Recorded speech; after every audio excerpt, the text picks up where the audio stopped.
Welcome back for another flight computer video, this one on the MB-4 military spec 5414B from 1953. This particular MB-4 was made by Felsenthal in 1958, as we can tell by the serial number down here. Now, if we compare the MB-4 to what came before it, which was the 5834, they have nearly an identical feature set. The big difference on the front side of the device is the addition of this fourth window, which is the drift correction window, and we'll talk about that at the end of this video. Looking at the back of the device, the slides are a little bit different. We've got the air compressibility table on the top of the device here, whereas on the 5834 it was in the middle on the other side. The scale itself goes all the way down to 0. It's the first time that we've seen that in this series. And there's also some helpful formulas to remember here on the bezel in order to remember which way the arithmetic goes for true heading, true course, magnetic heading, etc. So we will cover all of the new features that were introduced by the 5834. It's a lot to do in one video, so we're just doing one at a time for right now. And again, what we're going to look at today is the drift correction window. So let's take a look at what that was intended for. So it was a problem that looks something like this. Imagine that we're looking from an overhead view down at the planet Earth, and we can tell that our course was, we flew 60 nautical miles north. We will go over a checkpoint and we see that we're 3 nautical miles left of course.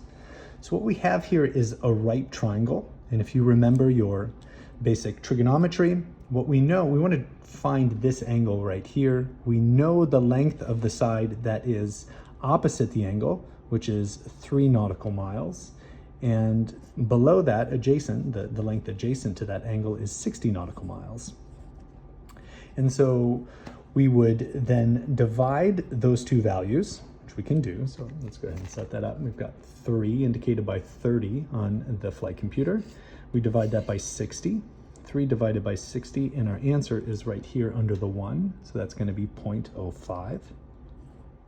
And what we would need to do in order to find that angle then is apply an inverse tangent function. And that's what this drift correction window is. So that tells us, given that ratio, you're looking at an angle of 2.88 degrees.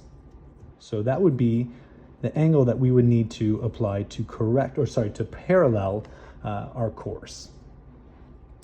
Now, we also want to find the correction to intercept so that we arrive at our destination. So how much do we need to correct in order to arrive at our destination in 50 nautical miles? So again, we're 3 nautical miles off of our planned course. We divide 3 by 50. We can read our answer right here on the 1 of 0.06.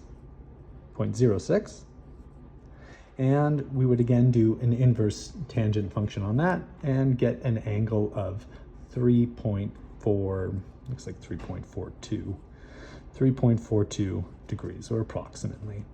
And if we add those two angles together, that will give us the correction that we need to make from this point in order to arrive at our destination as intended. So that will be 0, carry the 1, 3, and 6. 6.3 degrees. So if we were on a true course of 360, we'd be looking to fly a heading of about 0.06. So that's how this drift was intended to be used. But as I mentioned in the last video, I actually use this particular feature on every single flight that I make, or almost every single flight. And if we look at the same problem, not from overhead, but from the side, from a profile view, you could set it up so that it was 60 nautical miles along the ground and 3 nautical miles above the ground, or what I like to think of it as 6 nautical miles along the ground and 0.3 nautical miles up, which is pretty much the profile that we see on most instrument approaches. So in this case, we've already calculated what this angle will be. This would be 2.88 degrees, 2.88 degrees for our approach glide path. And what we could do then is we could figure out our required descent rate in feet per minute for given ground speeds. So again, to put this more into perspective, what you might be used to seeing 6 nautical miles along the bottom and 0.3, this is roughly 1900 feet, something approximately. So what's the required rate of descent? So in order to do this, all we have to do is set the approach descent angle here in the drift correction window. And we've already said that that's 2.88. And then what we have is a table on the inner wheel here. We have our speed in nautical miles. At least that's the trick we're going to use right now. We're going to pretend that this is 90 nautical miles per hour. And on the outside is what we can read directly as feet per minute required to descend at this angle. And so for 90 nautical miles, if that's what we're, 90 knots, if that's what we're flying on final, that's going to be 450 feet per minute that's required, feet per minute.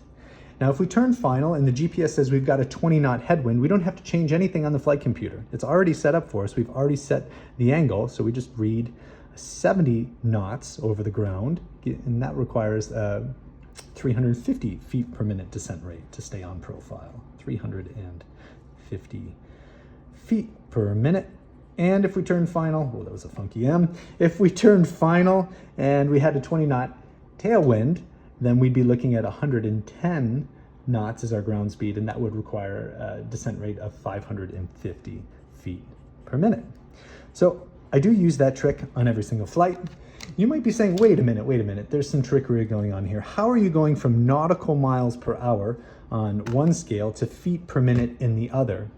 And that is a good question, and we just got to follow the units on how that works. So let's go back to our original ground speed here of 90 nautical miles per hour. And we want to convert that into feet per minute. So we will divide that by 60 minutes in an hour. And that's going to give us 1.5 nautical miles per minute. Then we have to go from nautical miles per minute to feet per minute. So we multiply by the conversion factor, which is there's 6,076 feet in a nautical mile. And so we can go ahead and multiply that. Put this in parentheses here. I should have done that twice, but anyways, two problems. 1.5 nautical miles per minute times 6,076. So we will put our 1 here. Let's see, how will this work? This is our ground speed in hours. This is in minutes, 1.5, and we multiply by 6,076. So this is going to be 6,000 right here. This is going to be 6,100. And so the answer is about 9,100 feet per minute, roughly. So 9,100 feet per minute.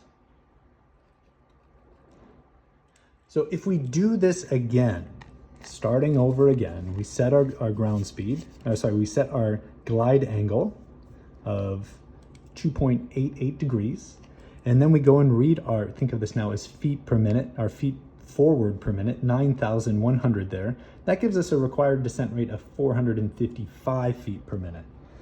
We had said that it was 450 when we used our sort of shortcut method here.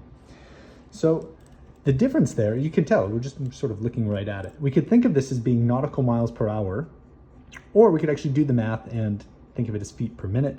The difference here is we're taking 90, we're dividing by 60 right away, and then we're multiplying by something that is, the first two significant digits are a 6 and a 0.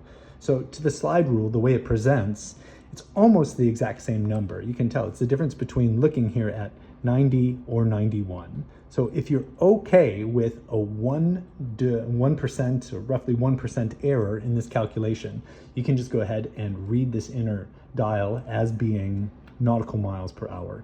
If you want that extra accuracy, you can do the conversion and actually figure out how many feet per minute you're flying, and you'll find that it's almost the same answer.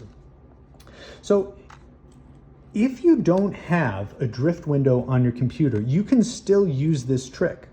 And it's quite simple. If we look here, if we set 3 degrees in the drift window, we'll see that the number over here on 57.3 is 3. Why 57.3? Well, there's 57.3 degrees in a radian.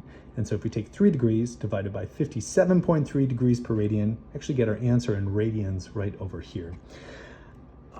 We can dig into that some other time, but just to say, 4 degrees here. I set 4 degrees in the drift window, and under 57.3 here, I've got 4 degrees. If I wanted to set 5 degrees in the drift window, I'm doing it without looking now, I'm blocking it.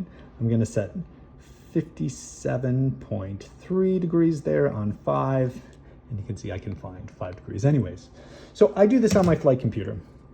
Every flight, I have 57.3 on the outer dial here, set against a 3-degree glide slope right here. And then on the outside face of my watch, I'm reading ground speed in nautical miles per hour, and on the inside, required descent rate in feet per minute. So if I was coming in at 125 knots, I would need a descent rate of about 650 feet per minute. And that's how it works. So that's all for today. In our next video, the evolution continues and the flight computer moves from the navigator's desk to the pilot's shirt pocket. And if you want to see what that looks like, check out the next video, and thanks for watching.